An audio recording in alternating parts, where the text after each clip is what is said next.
Aleluia. Muito obrigado por essa bem-vinda não merecida.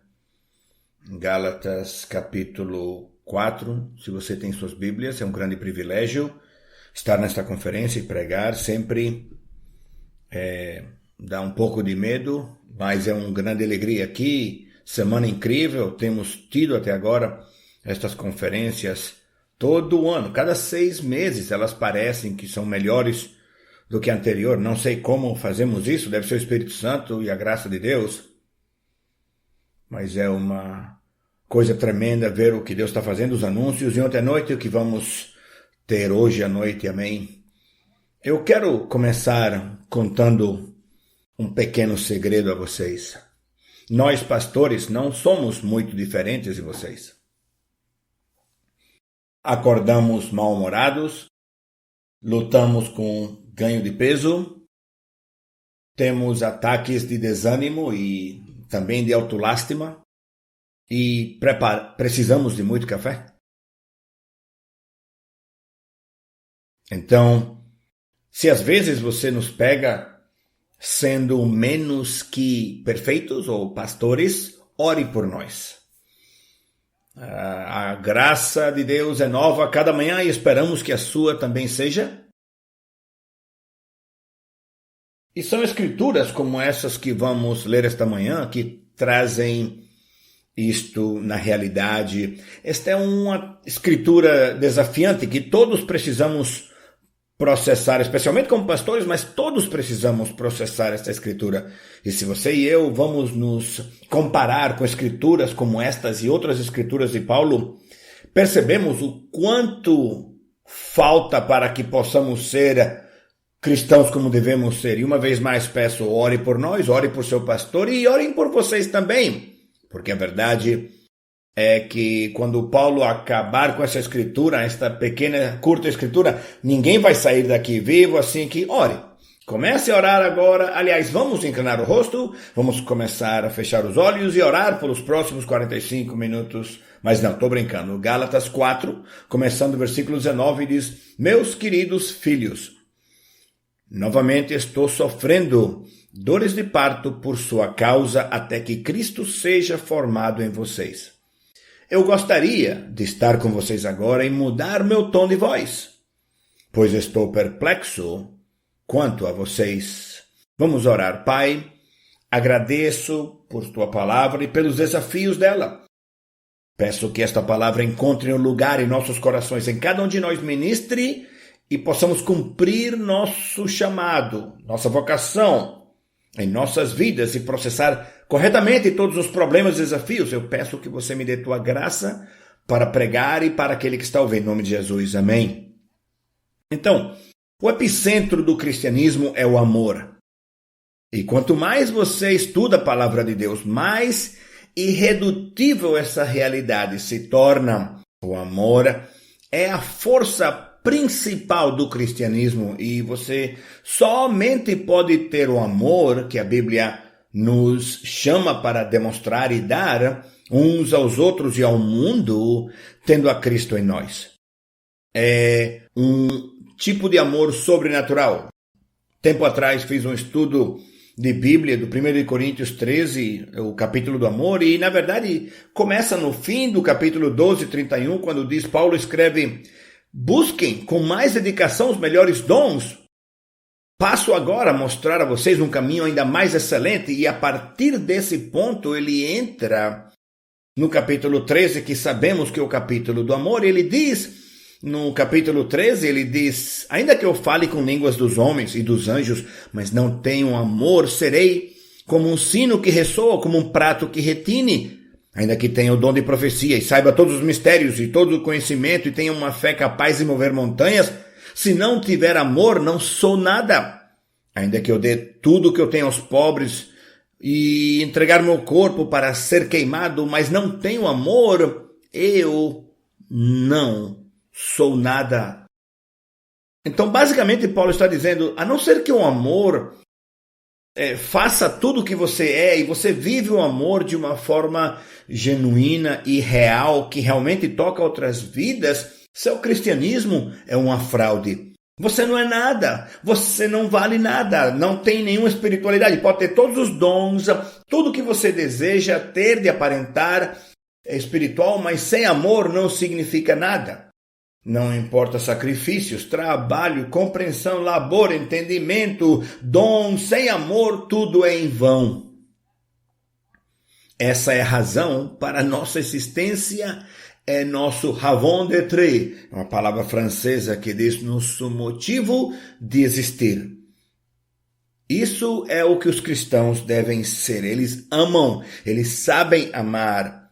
Temos a Jesus em Mateus 22, dizendo como é o amor, de 37, ame o Senhor seu Deus com todo o seu coração, toda a sua alma e todo o seu entendimento. Este é o primeiro e maior mandamento, e o segundo é semelhante a ele, ame a seu próximo como a si mesmo. Romanos 13:10 nos diz: o amor não faz mal ao próximo, portanto o amor é o cumprimento da lei. O amor sendo um sacrifício próprio, uma preocupação, investimento na vida e no bem-estar de outras pessoas, e abençoar e boas coisas para a vida de outras pessoas. Paulo diz, não faz mal, somente faz o bem. E é para isso que vivemos como cristãos. Isso é o que nos faz viver, é o amor de Deus e o amor por almas. E tudo isso para dizer o seguinte, que se você e eu guiamos ou conduzimos o povo de Deus, a vontade de Deus, se realmente queremos fazer e ser discípulos, nossa qualificação principal como pastores e como crentes é o amor. Nós temos que amar os santos, os irmãos. Sério? Sério, pastor? Não, isto é o que diz que temos que fazer como pastor, como crentes, e vamos explorar isso bastante esta manhã. Mas o principal é que esta é a qualificação principal para entrar no ministério, para servir a Deus. É uma qualidade que não podemos negociar de um pastor, de um líder, de alguém que tem ministério, um coração que está motivado pelo amor, e não importa o eloquente que você é, se você não tem amor, não importa o carismático que você é, não importa que habilidades organizacionais você tenha, questão de dinheiro, habilidades de trabalho, equipe, liderança visionária, se você não é motivado pelo amor, você pode reunir multidões, pregar no mundo inteiro em conferências e conhecer a palavra de Deus até que seus olhos sangrem. Mas sem amor, você não vai produzir o que Deus quer produzir no seu povo.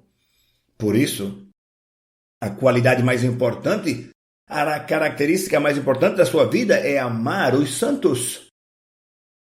É o batimento cardíaco do nosso coração. Paulo fala aos Gálatas, ele diz, meus queridos filhos, essa palavra teknon no grego, e fala do carinho, do afeto. Ele fala de que é de qualquer idade com a qual existe um relacionamento especial de afeto e carinho. Meu filho, meu querido amigo, meu amado, meu querido colega.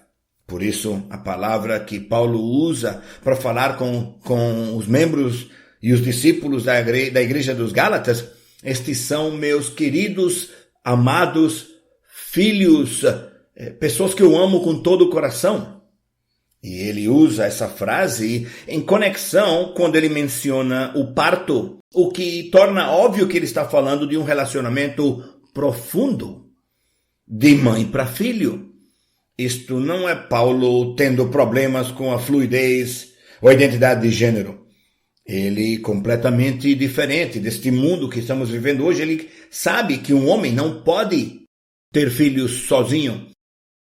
Mas ele fala deste relacionamento de mãe e filho porque isto transcende a todo outro tipo de relacionamento. Ele utiliza essa metáfora em outras escrituras, mas ele fala usando a escritura de uma mãe dando a luz a um filho, dizendo: este é o meu amor por vocês, é o profundo que é o amor, o quanto eu amo vocês. Isto no meio dos problemas que estão tendo a igreja dos Gálatas. Há problemas nesta igreja, e é um problema muito sério.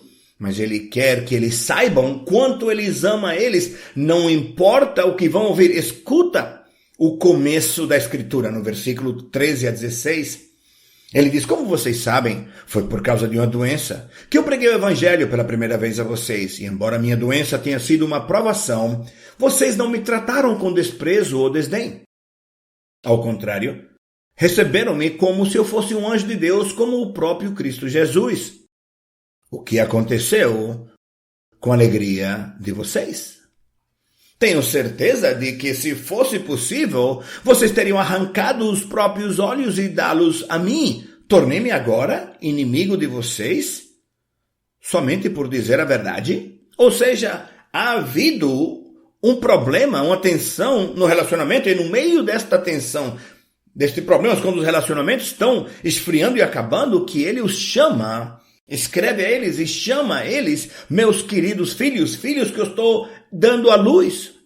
E a conexão profunda que isto tem, mesmo no meio deste tempo tão difícil. Seu motivo, o amor, ele quer que eles saibam. Eles estão abandonando a Paulo, estão abandonando a verdade que ele tinha dado a eles, abandonando a fé pela qual Paulo vive, e seu coração está quebrado por eles. E por causa deste problema do relacionamento, ele quer falar que, se eles vão continuar nesse caminho, vai haver graves problemas para eles. Isto é realmente o teste do coração de um pastor. Este é o desafio da nossa escritura. Quanto você está disposto a suportar pelo bem dos seus filhos na fé? Você vai amar eles, aconteça o que acontecer? Você vai permanecer apaixonado por eles, compartilhando a cruz de Cristo com eles? Pai, perdoa-lhes? Você terá esse amor profundo, comprometido pelas pessoas que Deus tem colocado nas suas mãos para cuidar deles? Porque Paulo usa uma linguagem muito intensa para descrever seu ministério, não sua vida, seu ministério. As dores de parto. E seja qual fossem as coisas específicas que ele está falando, sugerindo, temos que respeitar a sua descrição do que muito mais do que mera hipérbole. Ele está falando de uma dor real que ele está experimentando, tudo por causa do seu ministério. Todo mundo passa por problemas. Pastores não são as únicas pessoas que sofrem, todo mundo sofre. Agostinho disse com muita sabedoria: Deus teve um filho na terra sem pecado, mas Deus nunca teve um filho na terra sem sofrimento. E isso é verdade. Todo mundo sofre. E todo mundo passa por problemas, mas Paulo usa o sofrimento que ele tem passado para dar uma definição e dar qualidade e credibilidade ao seu ministério, dar uma descrição do seu ministério. É a dor de parto. Não somente uma vida difícil, não. Ele está falando de um sofrimento que está associado com o ministério. Ele fala das coisas que ele tem sofrido por causa do ministério. Ele tem feito isto em muitos lugares nas Escrituras. 2 Coríntios é uma das mais conhecidas. Ele dá uma lista longa de problemas que ele tem tido, de problemas, e ele acaba essa descrição do ministério dizendo: trabalhei arduamente, muitas vezes fiquei sem dormir, passei fome e sede, e muitas vezes fiquei em jejum sem comer, suportei frio e nudez. Além disso, enfrento diariamente uma pressão interior, a saber, a minha preocupação com todas as igrejas. Isto é o que eu tenho experimentado por causa do meu ministério. Ele não foi procurar tudo isso, ele não estava numa aventura. Como é que vai ser passar 3 dias no mar, e ficar naufragado. Não, ele não está falando um livro aos perigos de Paulo. Não, ele está descrevendo. Ele se entregou a fazer o que Deus o chamou. Isto é o que aconteceu. Ele poderia ter ficado em casa, ter evitado tudo isso. Ele poderia ter estudado as Escrituras na sua sala. Colocar uma roupa bonita, quente. Virar um brilhante teólogo. Ele já era brilhante teologamente, mas poderia morar em Jerusalém com seus amigos. Eu me lembro quando eu deixei a igreja de Prescott, eu não queria sair desta igreja. Eu era muito alegre passando aqui com o pastor Mitchell e os outros discípulos. Eu gosto desta igreja, este é o melhor que tem no mundo, é mais perto do céu que eu vou encontrar na terra. E você quer que eu saia daqui, ir para uma cidade, para me comportar que nem um tolo, começar uma igreja e os outros riem de mim? Por quê? Paulo poderia ter ficado em Jerusalém, tocado numa banda, num grupo de música e tranquilo. Mas Paulo esteve disposto a seguir adiante, a fazer o que Deus chamou ele a fazer, e ir onde ele precisava ir, e enfrentar o que ele tinha que enfrentar. E agora ele está utilizando isso, o que aconteceu, e comparando com sua vocação, seu chamamento, sua vida, porque ele sofreu o que sofreu, e isto é o que me qualifica, e qualifica meu ministério, parte do ministério, parte do pacote. É isto que fazemos. 2 de Coríntios 11, 23, falando dos apóstolos falsos, eles servos de Cristo. Eu estou fora de mim para falar desta forma. Eu ainda mais. Trabalhei muito mais. Fui encarcerado mais vezes. Fui açoitado mais severamente e exposto à morte repetidas vezes. E Paulo disse, essa é a diferença entre ministérios falsos e o meu ministério. Ele disse, a diferença é que eu estou disposto a pagar um preço alto por almas e o resto é tudo mentira. É falsidade, o sofrimento que o pastor Foley descreveu tão apropriadamente, as dores do nascimento de alma. Uma dor que você não pode evitar, do que você e eu estamos entregados a ser, e você não pode evitar. Não é verdade que as mães grávidas são tão bonitas? São lindas, são brilhantes e falam de coisas maravilhosas e estão procurando berçários, da pintura do berçário e roupa para os bebês. E olham os sapatinhos. Ai, que sapatinho mais lindo! Olha que roupinha mais linda! Olha que cama mais linda! Elas não se parecem assim quando estão na mesa, dando parto, gritando, e o rosto parece que vai explodir. O que aconteceu com aquele, oi, que tão lindo, que bonitinho agora eu vou matar você! Você fez isso comigo! É ou não é? Cadê o bebê lindo? Essa é a diferença entre caminhar pelo corredor da conferência para ser anunciado para abrir uma igreja e a realidade do ministério.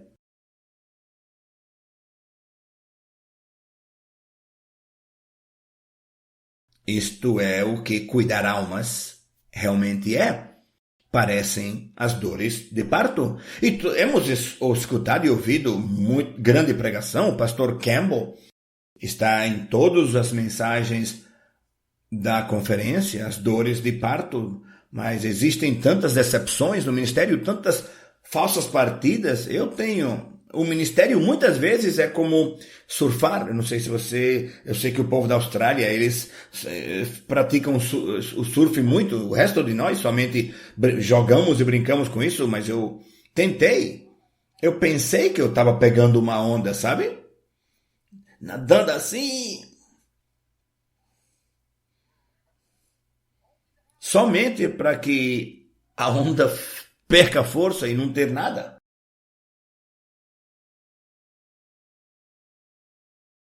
Morre é assim como ser um pastor pioneiro. A verdade é que assim é como ser pastor em qualquer lugar do mundo. E o processo, eu não posso. Me lembro quantas vezes, este é um avivamento, as pessoas estão vindo, Jesus vai voltar agora. Acho que não. Olha como chegam gentes, olha como está chegando gente, olha, estamos cheios e de repente, onde é que foram? Voltem, por favor. Gálatas 1:6. Fico admirado que vocês tenham tão rapidamente abandonado aquele que os chamou pela graça de Cristo para seguirem a outro evangelho diferente. Este é o coração de um homem que está lutando com o que você e eu lutamos. Existe a preocupação pelas almas que estão lutando, trabalhando em oração pelas pessoas, passando milhares de horas em oração, em aconselhamento, em visitando as pessoas. 2 de Coríntios 11:29. Quem está fraco, que eu não me sinta fraco. Quem não se escandaliza, que eu não me queime por dentro. Esse é o coração de um pastor. Ele está vendo pessoas se aprofundar, cair, abandonar a fé.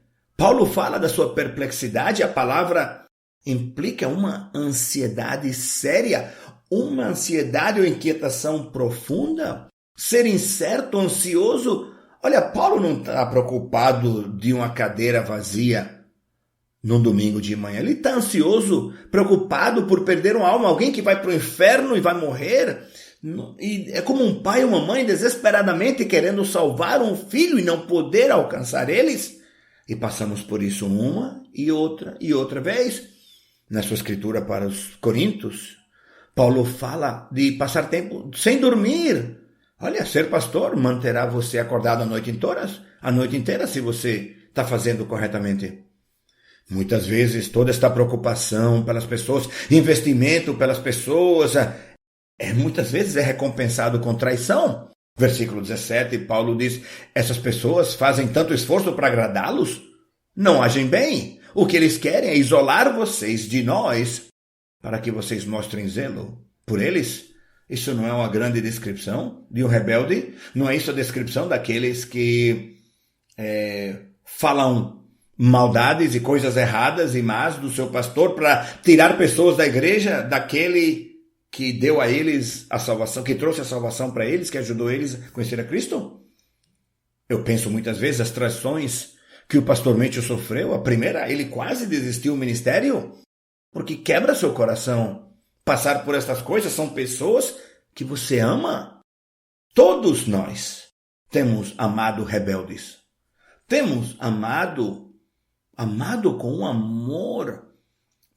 amor de família, um amor de irmão e irmã. Temos tido por pessoas e depois vemos eles abandonar tudo, deixar. É pior que um divórcio.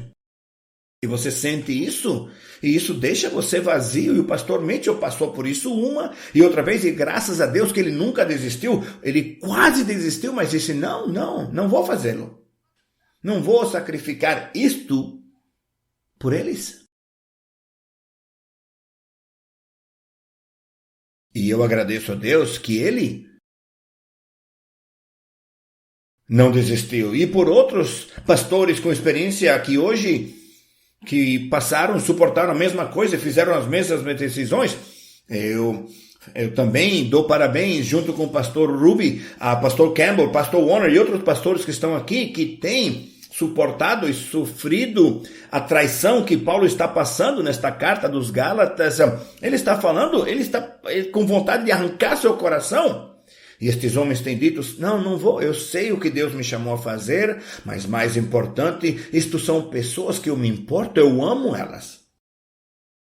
Estas ovelhas que Deus, este ministério que Deus tem me chamado a fazer, que Deus tem me dado, sim, está me quebrando por dentro. Mas eu não tenho outra opção, eu tenho que amar eles. É um amor de mãe que não pode parar, não pode deixar de existir. Temos ouvido esta semana, tem pessoas aqui que seus filhos estão viciados nas drogas, com problemas e todo tipo de dificuldades, mas você ainda os ama, você não os desiste deles. Eles ainda ocupam espaço na sua mente o tempo todo de preocupação e oração. O ministério é isso, são traumas pessoais e crises pessoais e pérdidas. E todo mundo passa por isso, mas acontece que os pastores, nossos traumas pessoais acabam afetando a congregação. Nossas provações afetam as congregações. Como líderes, um líder não tem o luxo, a privacidade de ter uma manhã sozinho, sem problemas. Temos que ser firmes, temos que permanecer estáveis, temos que vestir sofrimento sob nossas vestes sacerdotais. Tempos secos, tempos sem fruto, as pressões financeiras, problemas com discípulos, com homens, críticas, mal-entendidos. E por que eu estou recitando essa ladainha de tristezas e problemas? Por que estes homens já falaram de todas estas coisas esta semana? Será que estamos pedindo lástima? Conforto? Tentando dizer a você quanto sofremos? De modo algum. Eu estou pregando isso para desafiar e fortalecer e animar pessoas aqui e pessoas que vão ser líderes um dia. A necessidade de poder processar o sofrimento corretamente. A obra de arte do pastor Campbell, como você lida com essas coisas no ministério. E olha, eu sei pessoalmente, eu conheço meus irmãos, que eu tenho um bom relacionamento com eles. Muitas vezes tentamos evitar estes sofrimentos, mas quando eles vêm, não sempre respondemos como Paulo respondeu, não é? Não diga amém, porque é verdade. Muitas vezes tentamos evitar o coração de pastor, não queremos fazer isso, não sempre reagimos ao sofrimento que estão vindo para nós com paciência, com amor e com sacrifício. Muitas vezes reclamamos, às vezes evitamos e tentamos de evitar, deixa ele aguentar e sofrer um pouco, não quero lidar com isso. Desprezamos muitas vezes os problemas dos outros. Então, porque você entrou no ministério? Porque você não sabia o que estava fazendo? Muitas vezes nos defendemos e desprezamos almas preciosas. Podemos crescer cínicos e incrédulos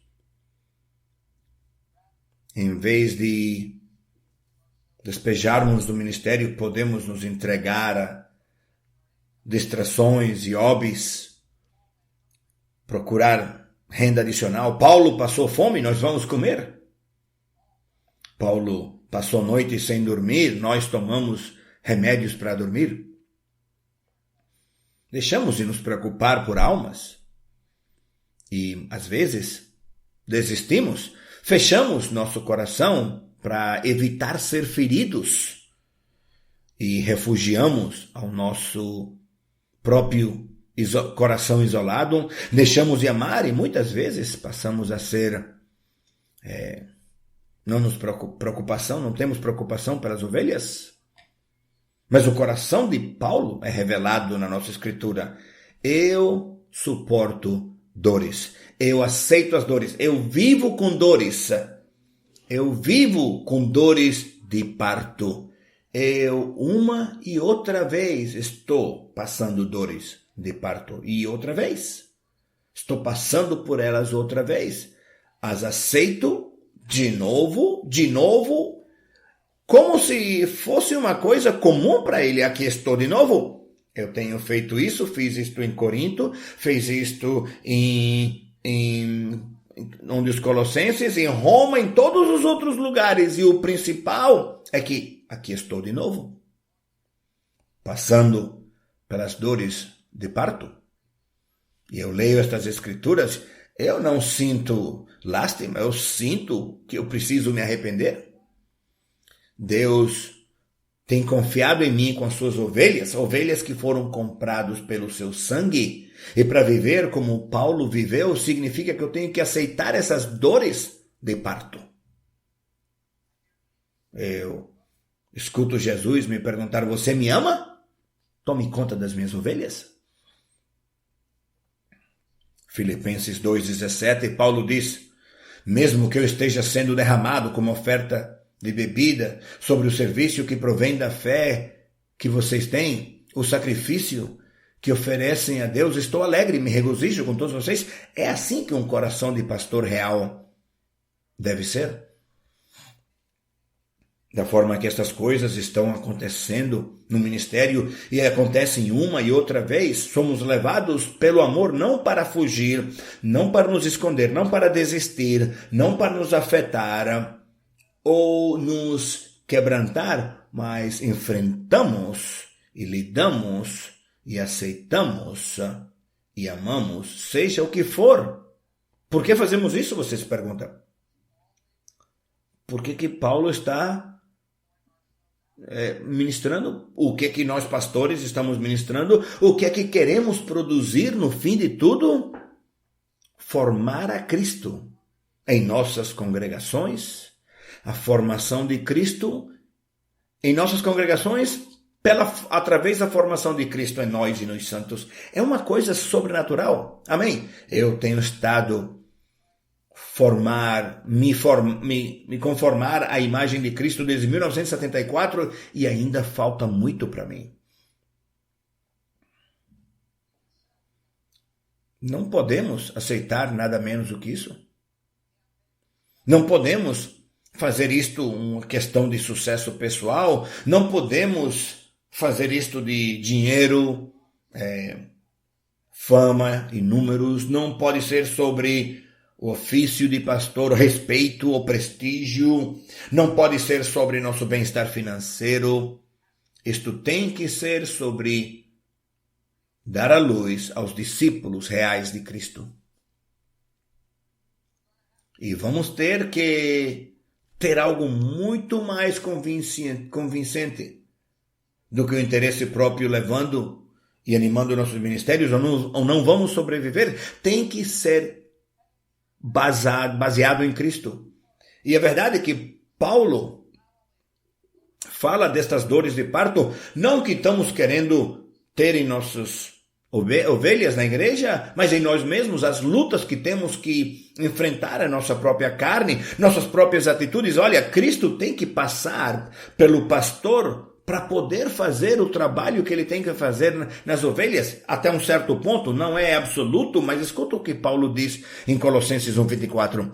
Agora eu me alegro, como eu estou sofrendo por vocês, e completo no meu corpo o que resta das aflições de Cristo, em favor do seu corpo, que é a igreja.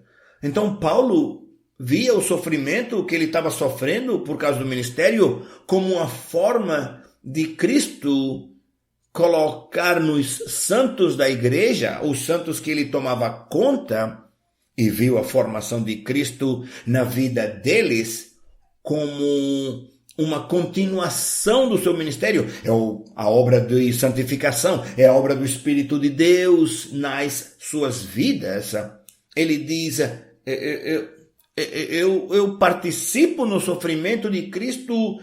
Cristo continua esta obra que ele começou na cruz por mim. E como eu disse antes, Paulo se uniu a Cristo na cruz e usa essa frase muito de eu estou crucificado com Cristo. Ele usa isso. Ele está passando por este sofrimento porque assim é como Deus então pode entrar em outras vidas e trabalhar neles da mesma forma. E isto é o que informa as escolhas de Paulo na metáfora de dar a luz. É o processo de dar vida, trazer ao mundo algo que é vivo, algo que está real, um processo doloroso. Jesus falou em João 16, uma mulher que dá à luz uma criança sente dores porque chegou sua hora, mas quando o bebê nasce, ela esquece a angústia, o sofrimento, por causa da alegria de que uma criança veio ao mundo. Uma das maiores experiências na vida é ver tua esposa passar por isso. Ela está preparando tudo maravilhoso, ela deita na mesa, ela morre, ela grita, ela bate nas enfermeiras, grita, arranha tudo e depois, num instante, sai o bebê, e depois o bebê, a enfermeira levanta o bebê e coloca este bebê todo sujo de sangue em cima da mãe, passou de... Oh, que coisinha! Não é? Não é? E Jesus diz, vai passar pelo inferno para passar um bebê, mas quando chega o bebê, você está tão feliz, você vai estar tão agradecido pelo processo, você vai estar tão contente e feliz do que Deus tem feito, que uma mulher diz, vamos ter outro. E o pastor vai dizer, envia-me a mim. Vamos fazer isso de novo. Vamos outra vez fazer o que já temos feito. Por causa do resultado. Cristo formado na vida das pessoas é a coisa mais maravilhosa no planeta. É algo poderoso. Ver a Deus mudar uma vida, ver alguém entrar na igreja e a única coisa que tem é 2 células no cérebro, todas as outras saíram fugindo, abandonaram, o barco está afundando. E de repente Deus começa a curar e traz novas células do cérebro e começam a crescer e dizem, olha, tem uma cabeça vazia, vem ali, vai lá encher. E começa a fazer uma grande obra. E isso é o que deve acontecer no nosso ministério e nas nossas igrejas. As nossas igrejas são muito mais do que encontros religiosos. Tem que ser muito mais do que cantar as canções e escutar um bom sermão. Porque o cristianismo é muito mais do que isso. É muito mais do que um time de adoração, uma equipe de adoração talentoso, ou um site da internet de moda, ou muita tecnologia. Não. Transforma a igreja, tua igreja, sua igreja deve estar viva. Deve estar cheia com a obra redentora de Cristo, deve estar fazendo o que Jesus fez nos evangelhos, deve estar sacudindo a cidade, sacudindo a cultura e sacudindo qualquer pessoa que entra pela porta da igreja, ouvindo o evangelho, não deve entrar na tua igreja e dizer, esta é igual à igreja anterior que eu fui. Deve entrar na tua igreja e dizer, o que aconteceu? Que foi isso? Quem é esse cara pregando? Que é isso? Que igreja diferente é essa? Tua igreja, sua igreja deve estar cheia com a vida de Cristo. Mas você vai ter que dar à luz isso. Você vai ter que pagar um preço por isso. E você não pode olhar a tua pequena dúzia, semana após semana, sem crescimento espiritual, sem crescimento físico, sem visão, sem nada acontecendo na tua igreja e ficar satisfeito com isso. Você não pode ficar satisfeito com outra semana igual que a semana passada. 80 semanas assim. Você não pode viver dessa forma. Você tem que ter uma igreja que está crescendo, alegre, cheios de Cristo. Vários comentaristas falam de como Paulo fala de que Cristo formado na igreja, na vida das pessoas. Eu acho que não podemos ter um sem o outro. A igreja cresce em Cristo, a pessoa cresce em Cristo em generosidade, evangelização, fruto do Espírito, todos vêm de Cristo ser formado em nós e são mantidos, Cristo morando em nós com um amor genuíno, uma adoração e louvor genuíno, uma verdade genuína, é a vida de Cristo manifestada em nós. Chega de religião morta, basta de amizades e relacionamentos semicristãos. Precisamos da vida de Cristo que nasça em nossos santos, em nossas igrejas, e qualquer coisa menos do que isso é um fracasso de estar comprometido, é um fracasso de fazer o que Deus diz, de se vender, de se render e morrer as 1000 mortes que precisamos morrer para que Cristo possa viver. Cristo não pode chegar numa igreja que está morna. Ele não pode nascer uma condição diferente, um mutante. Não podemos ter um Jesus transformado, diferente, moderno. Precisamos ter um Deus todo-poderoso no trono do nosso louvor e adoração, com seu Espírito na nossa igreja e transformando nossas pessoas. Se você acha que isso vai ser barato, você está muito errado. Você vai ter que derramar sua vida para ter isso, amém? Isso foi que levou o coração de Paulo, e isso é o que deve levar nossos corações. Gálatas 2:20, fui crucificado com Cristo. Assim já não sou eu quem vive, mas Cristo vive em mim. A vida que agora vivo no corpo, vivo-a pela fé no Filho de Deus, que me amou e se entregou por mim. Eu fui crucificado com Cristo. É uma forma muito dolorosa de viver, para que Cristo possa viver em mim. Pastor, você pode dizer isso? Santo, isso está realmente acontecendo em você? Semana após semana, você está no processo de santificação, crescimento, você permite que isso aconteça na sua vida, deixando ir coisas que talvez agradam você, mas há coisas mais importantes para entregar a sua vida? É assim que são nossas igrejas. Deus nos proteja, Deus nos cuide de nos tornar igrejas quadrangulares. Deus nos proteja de virar... deixa, melhor não vou dizer nada. Depois eu acabo em problemas.